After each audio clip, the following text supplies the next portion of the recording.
Okay, so this is something which I'm trying out to share the cases on daily basis, or not daily, almost 2-3 cases weekly, so that important things on the practical aspects can be shared. So the today's case is that we had a patient which we received from the OT, and it was a trauma patient, and the patient was stable enough. There was a lot of injury in terms of subcutaneous emphysema, there was pneumothorax, multiple rib fracture, there was fracture femur, like that. And patient was, ICD was inserted, everything was done. And then when the patient was received from the OT, the urine color was very dark. Obviously, in such cases, it looks like during the OT or previously before, because the patient is a case of trauma. So maybe it's that the patient may be dehydrated, but actually the blood pressure was fine. Tachycardia was not so much like that, but given a background of trauma, we thought of that it could be rhabdomyolysis or severe muscle injury. So we asked for creatine kinase, CPK total, which came out to be 11,000. So the point is, whenever you see a patient with a background history of trauma, or where you feel that there is a muscle injury, always think of rhabdomyolysis or muscle necrosis. So what is rhabdomyolysis? In rhabdomyolysis, what happens? There is a severe muscle injury, and because of the muscle injury, there is a release of the cellular things in the intravascular compartment. There is a muscle necrosis, there is a pain, and because of those things which are released into the those things which are released into the from muscle into the blood vessel, these things can cause electrolyte imbalance and acute kidney injury. So what are the things which are released? The things which are released are, first, so there is somebody taking a dog with them, and I'm very scared of that. It's gone now. So what are the things which are released? The muscles get necrosed, so there is a release of potassium which can cause hyperkalemia. There is a release of phosphates which can cause hypophosphatemia.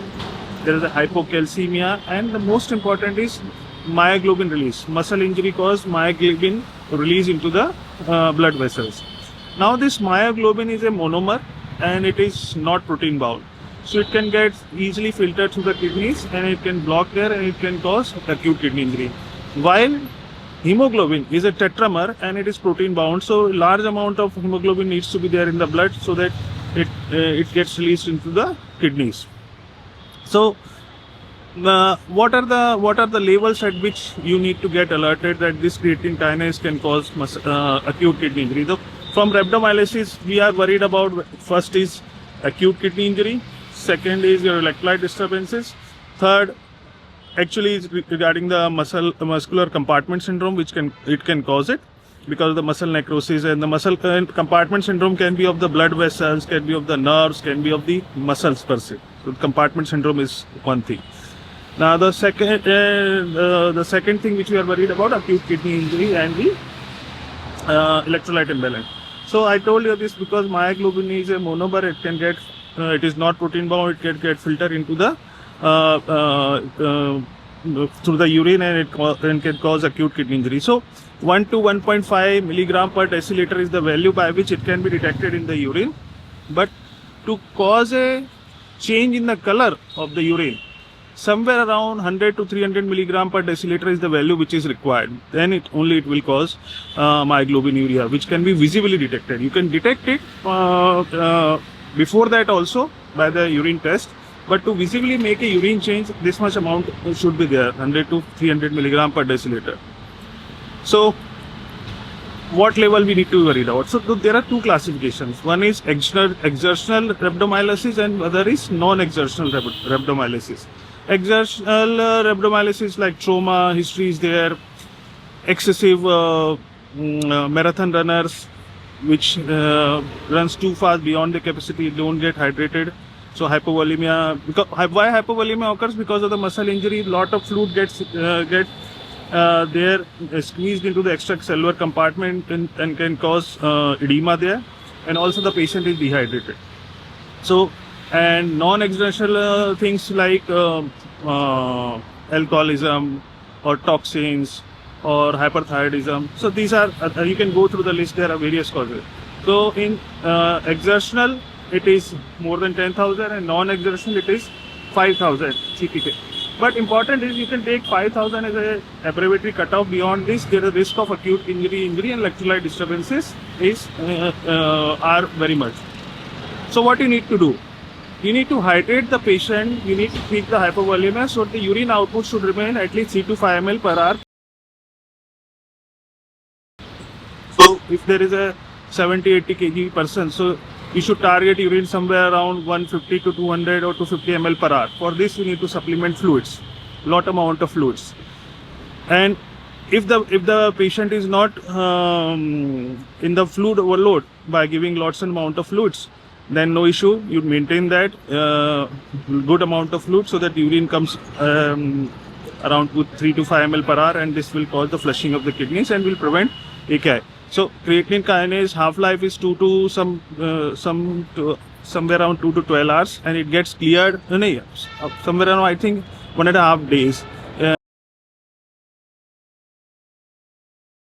You can go through the text, what is the exact half-life of this creatinine kinase or myoglobin.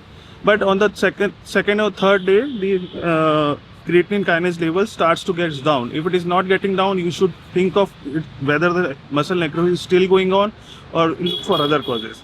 So by third or fourth day, the values start getting down. But by the time acute kidney injury can occur, so we need to correct that. So we correct it by giving fluids and correcting the electrolytes. So once you start correcting the fluid, hypovolemia, urine starts pouring, hyperkalemia and this hyperphosphatemia also starts getting corrected. But if the patient lands in fluid overload, by suppose the cardiac patient or any other patient, for any other reason the patient start getting fluid overload, then you need to decrease the fluid and start giving diuretics along with it. Fluid along with diuretics, you need to maintain a balance so that the patient doesn't land in fluid overload. Also, alkalinization of the urine also needs to be done. Make sure the calcium levels are fine enough, because when you supplement with soda bicarb or alkalinization, further can decrease the calcium levels and it can precipitate hypocalcemia severely.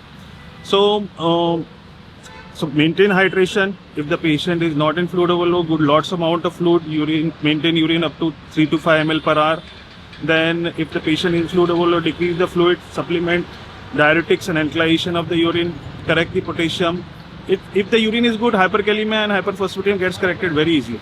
Supplement only for calcium only if you feel it is hyperkalemia or there is a severe hypophosphatemia, so hypocalcemia, because hypocalcemia gets rebound after a certain period of time, second and third day.